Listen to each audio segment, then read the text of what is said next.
มีหมู่บ้านแห่งหนึ่งเนาะป่านหลุดออกมาจากเทพนิยายและเป็นหมู่บ้านที่มีเฮือนแพหลายกว่าทุกๆบอน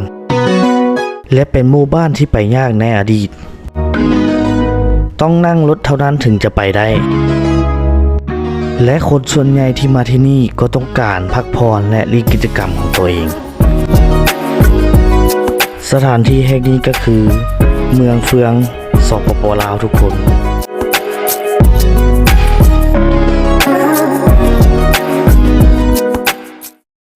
สบายดีทุกคนเมืองเฟืองที่เราจะไปก็ใช้เวลาอยู่ประมาณ1 ชั่วโมงกับ52 นาทีเนาะตกอยู่เป็น120 กิโลสถานที่เรามาก็คือเมืองเฟืองเนาะเป็นสถานที่หมู่บ้านน้อยๆเนาะที่มีสายแม่น้ำพาดกลางเนาะแล้วก็จะมี